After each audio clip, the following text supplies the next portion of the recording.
Praise the lord. ఈ సమయంలో మనము సాల్వేషన్ ఆర్మీ వ్యవస్థాపకులైన విలియం బూత్ గురించి తెలుసుకుందాం.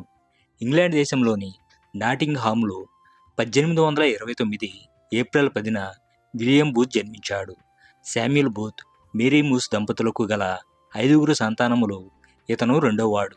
విలియంను చదివించే స్తోమత లేక అతని తండ్రి అతనిని వడ్డీ వ్యాపారి వద్ద డబ్బులు వసూలు చేయవానిగా చేర్పించాడు.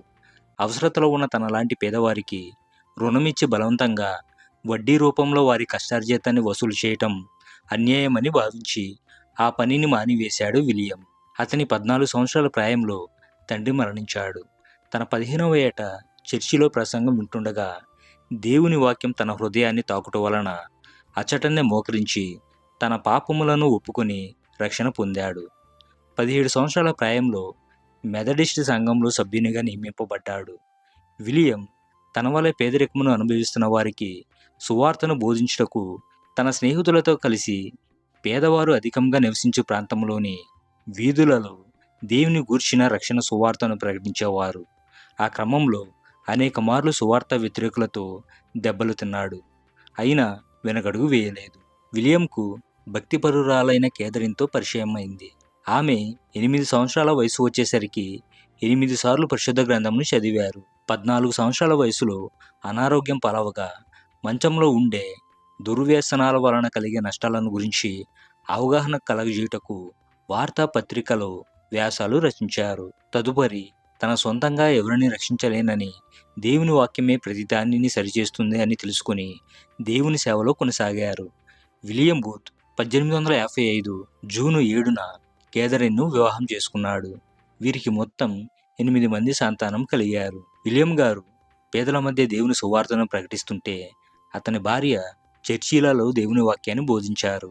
అలా దంపతులు అలుపెరగాక క్రీస్తు రాజ్య స్థాపనకు ప్రయాసపడుచుండగా ఒకరోజు చర్చిలోని 4 గోడల మధ్య సేవ కంటే వీధులలో క్రీస్తును ఎరగని వారికి సువార్తను ప్రకటించాలి అని మెథడిస్ట్ సంఘ పెద్దలకు ప్రతిపాదించాడు.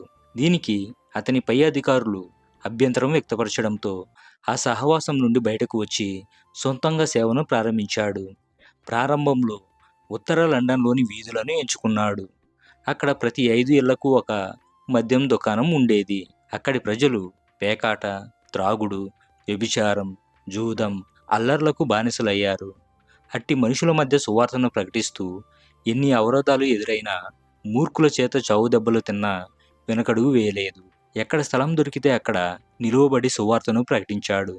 తన ప్రయాసకు ప్రతిఫలంగా ప్రజలలో మార్పు ప్రారంభమైంది. ఎవరూ ఊహించని విధంగా అక్కడి మద్యం దుకాణాలలో ఒకటి దేవుని మందిరముగా మార్చబడింది.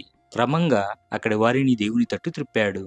సంఘంలోని సువార్త గాయకులను, సంగీతకారులను, విశ్వాసులను వెంటబెట్టుకుని వీధులలో పాటలు పాడి దేవుని నామమును మహిమపరుస్తూ సువార్తను బోధిస్తూ అనేక మందిని క్రీస్తులోనికి నడిపించాడు.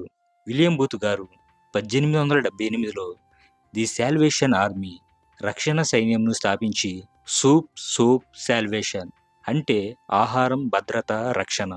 విలియం బూత్ గారు సువార్తను ప్రకటించడమే గాక పేదవారికి ఆహారం, విద్య, వైద్యం అందించేవారు. అలాగునే పరిశుభ్రతను, క్రమశిక్షణను బోధించేవారు. దేవుని కొరకు ఆత్మలను రక్షించే దళంగా రక్షణ సైన్యం పనిచేసింది. ఈ దళానికి మిలిటరీ రూపాన్ని ఇచ్చి మొట్టమొదటి జనరల్గా విలియం బూత్ నియమింపబడ్డారు. నేటికి 91 దేశాలలో రక్షణ సైన్యం తన విధులను నిర్వర్తిస్తుంది. సమాధానం కోల్పోయిన వారికి, పేదరికంలో ఉన్నవారికి, వ్యసనాలలో ఉన్నవారికి సువార్తను బోధిస్తూ 1890వ సంవత్సరంలో కేథరిన్ గారు ప్రభువులో నిద్రించారు. ఈమె రక్షణ సైన్యంలోని వారికి తల్లిగా పిలువబడింది. 1912 ఆగస్టు 20న విలియం బూత్ గారు దేవుడు తనకు అప్పగించిన బాధ్యతను ఎంతో భక్తి శ్రద్ధలతో చేసి ముగించుకొని పరమతండ్రి తనకు సిద్ధపరిచిన జీవ కిరీటమును పొందుకున్నటకు వెళ్ళారు. విలియం బూత్ను పేదల ప్రవక్త అని పిలుచుకున్నారు. ఇతని సమాధి కార్యక్రమానికి 40,000 మంది హాజరయ్యారు. నాటి ఇంగ్లాండ్ దేశపు రాణి అయిన మేరీ కూడా వీరిలో ఉన్నారు అంటే ఆయనకు దేవుడు ఎంత ఘనత కలుగజేశారో మనము అర్థం చేసుకునవచ్చు. ఆమేన్.